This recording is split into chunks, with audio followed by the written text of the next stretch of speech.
Hello hi friends, అందరు ఎలా ఉన్నారు? నేనైతే చాలా బాగున్నాను. మీరు ఎలా ఉన్నారనేది నా కమెంట్ సెక్షన్లో చెప్పండి. మీరందరూ కూడా బాగుండాలని నేనైతే మనస్ఫూర్తిగా కోరుకుంటున్నాను.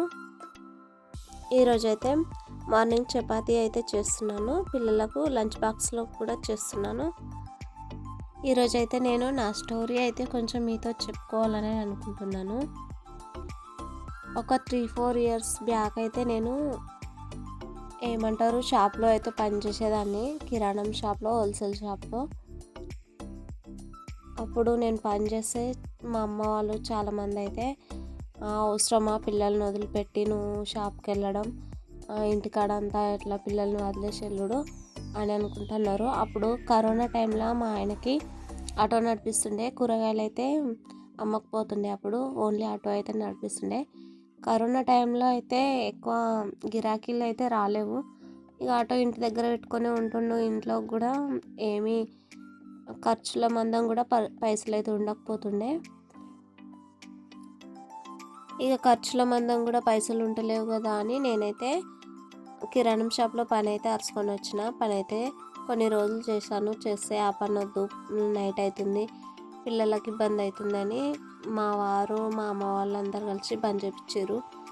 వీళ్ళు ఇట్లా చేస్తురని మళ్ళీ మా ఆయనతోటి, అప్పుడు మా ఆయనగా మార్కెట్కి వెళ్ళడం స్టార్ట్ చేసిండు. మా ఆయనకు మార్కెట్కి వెళ్ళడానికి కూడా నేనే డబ్బులు ఇచ్చాను. అప్పుడు నేను కిరాణం షాప్కి వెళ్తున్నా కాబట్టి నా దగ్గర కొన్ని డబ్బులు ఉండే ఇచ్చాను. మా ఆయన కూడా మబ్బులు లేసి చాలానే కష్టపడుతున్నాడు. మార్కెట్కి వెళ్ళి మళ్ళీ కూరగాయలు తెచ్చుకొని అసలు నిద్ర ఉండదు, ఏముండదండి. పని చేస్తే లాభం ఏందో నష్టం ఏందో కానీ చాలా ఇబ్బంది అయితే ఉంటుంది కూరగాయల బేరంలో. మా చిన్నోడు చూడండి, ఇక్కడ చపాతీలు నేను చేస్తా అని అంటుండు. అప్పుడప్పుడు వానికి చేయడం వస్తుంది, అప్పుడప్పుడు వానికి తినాలనిపించినప్పుడు వాడే మరి పిండి కలుపుకొని చేస్తాడు చపాతీలు. గ్లాస్ని దాంట్లో అని రౌండ్ షేప్లో వేసుకొని కాల్చుకుంటాడు చిన్న చిన్న చపాతీలు. వానికైతే చపాతీలు అయితే చేస్తుంది, కాలు వస్తుంది, ఇద్దరికి చేస్తాయి చపాతీలు.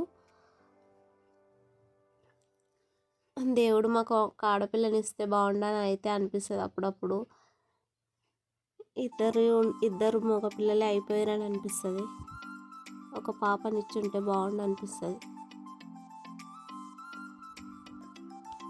ఎందుకంటే ఆ అబ్బాయిలు ఎన్ని రోజులున్నా ఇప్పుడు చేస్తారు పని, కానీ కొన్ని రోజుల తర్వాత అయితే పెద్ద అయినాక పని అయితే చేయరు వాళ్ళు. మా ఇంటి దగ్గర నేను ఒక్కదాన్నే, నాకు 3 తమ్ముళ్ళు. ఇక్కడ నాకు 2 అబ్బాయిలు పుట్టిరు. ఇంట్లో అయితే వీళ్ళు 3 అబ్బాయిలు, నేను ఒక్కదాన్నే, మా ఆయన 2 పిల్లలు, నేను ఒక్కదాన్నే. నాకు ఎవరు హెల్ప్ చేసేవాళ్ళు ఉండరు, అన్ని పనులని నేనే చేసుకోవాలి. అది తెలుస్తూ ఉంటుంది నాకు. ఒక అమ్మాయి అన్న ఉండుంటే బాగుండని అనిపిస్తుంది అప్పుడప్పుడు. ఏం చేస్తాం, దేవుడు అయితే ఇవ్వలేదు ఇక అమ్మాయిని. చూడండి, వాడు చపాతీ చేసిండు, కాల్చిండు. నేనైతే చపాతీలు ఇట్లా చేస్తాండి, మంచిగా రౌండ్గా వస్తాయి ఇట్లా చేస్తే. అందుకే నాకైతే అప్పుడప్పుడు అనిపిస్తూ ఉంటుంది, ఒక పాప ఉన్నా కానీ నాకు తోడుగా ఉండదేమో అని. మా అమ్మ వాళ్ళ ఇంటికి దగ్గరికి వెళ్ళినా కూడా ఎవరు ఉండరు అక్కడ, తమ్ముళ్ళే ఉంటారు, వాళ్ళ పనులు వాళ్ళు చేసుకుంటారు. ఏదో కొద్దిసేపు ఉంటా వెళ్ళొస్తా నేను. అదే అక్కనో చెల్లో ఎవరన్నా ఉన్నారని అంటే కొద్దిసేపు టైం స్పెండ్ చేసేవాళ్ళం వాళ్ళతోటి అనిపిస్తుంది. మళ్ళీ నేనే ఊళ్ళోనే మ్యారేజ్ చేసుకున్నా కాబట్టి ఎక్కడికి వెళ్ళను, ఊళ్ళోనే ఉంటా. అక్కను చెల్లను ఉండుంటే వాళ్ళ ఇంటి దగ్గరికి వెళ్ళాల్సి నేను కూడా, వాళ్ళు నా దగ్గరికి వస్తుండే. అందరు అక్క చెల్లెళ్ళు వస్తూ ఉంటే పోతూ ఉంటే నాకు కూడా ఒక అక్కనో చెల్లెను ఉంటే బాగుండు, నా దగ్గర కూడా వస్తుండే పోతుండే అనిపిస్తుంది. కనీసం నాకు ఒక పాపని ఇచ్చిన దేవుడు, మంచిగా నేను కూడా ఆమె దగ్గరికి వస్తుంటే అనిపిస్తుంది. ఏం చేస్తాంలేండి, అదృష్టం లేదు. మా ఆయనని చూస్తే అయితే అప్పుడప్పుడు చాలా బాధ అనిపిస్తుంది. ఒకప్పుడైతే ఎంతో ఇబ్బందితో బతికేవాళ్ళం. డబ్బులు చేతిలో అసలు 1 రూపాయి కూడా ఉండకపోతుండే. కరోనా టైంలోనే చాలా ఇబ్బంది అయితే అయింది. అప్పుడే మా అత్త మామ అయితే చనిపోయారు. చేతిలో 1 రూపాయి ఉండకపోతుండే. మా ఇల్లు కూడా ఇదంతా కిచెన్ రూమ్ ఉండకపో, ఈ బాత్రూమ్లు ఉండకపో, తిరుగుల అవర్ కూడా ఉండకపో. ఇవన్నీ అయితే మా ఆయన ఈ బిజినెస్ చేసిన నుంచే మంచిగా చిట్టీలు వేసుకొని అయితే ఇల్లంతా మంచి చేయించుకున్నాం. ఇంకా చాలా వరకు అయితే ఉంది. ఒక 6 మంత్స్ అయితుండొచ్చు ఇదంతా మంచి చేయించుకొని. చాలా దరిద్రంగా ఉంటుండండి. కిచెన్ రూమ్ లేక నేనైతే చాలా ఇబ్బంది పడ్డా. బాత్రూమ్ లేక, కిచెన్ రూమ్ లేక.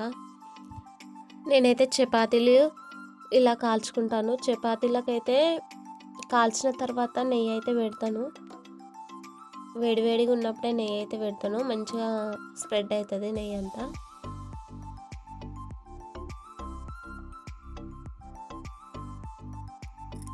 పిల్లలకైతే స్కూల్కి టైం అవుతుందని ఎంట కాల్చుకుంటూ నెయ్యి అయితే పెట్టుకుంటూ వాళ్ళకి ఇచ్చాను కొంచెం కర్రీ వేసి. వాళ్ళైతే తింటున్నారు అటు సైడు. నేనైతే చపాతీ కాల్చుకుంటున్నా. అన్నం కర్రీ అయితే అయింది. కాలీఫ్లవర్ కర్రీ అయితే చేసుకున్నాను. కాలీఫ్లవర్ కర్రీలో శనగపప్పు వేసి చేస్తే చాలా బాగుంటుంది. కానీ సరుకులు అయితే అన్నీ నిండుకున్నాయని చెప్పినా కదా, లేదని వేయలేను. శనగపప్పు అయితే నార్మల్గానే ఉత్తదే వండాను.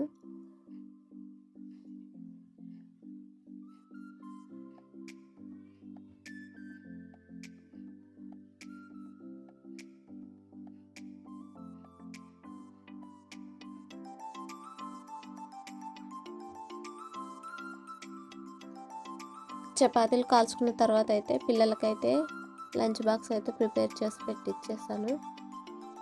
క్యాబేజీ కర్రీయే పెట్టించాను. నైట్ అయితే తోటకూర అయితే చేసుకుని ఉంటే అది ఉన్నది. అదే వేసుకొని తిన్నారు పిల్లలైతే. మా పెద్దోడు షూలు అయితే కట్టుకుంటున్నాడు.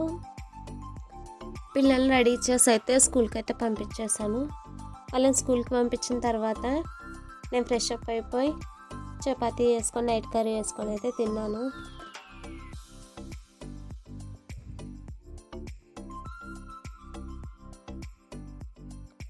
నా వీడియోస్ ఎలా ఉన్నాయో కామెంట్ సెక్షన్లో చెప్పండి అబ్బా. నా వీడియోస్ కనుక నచ్చినట్లయితే ఒక లైక్ చేయండి అబ్బా.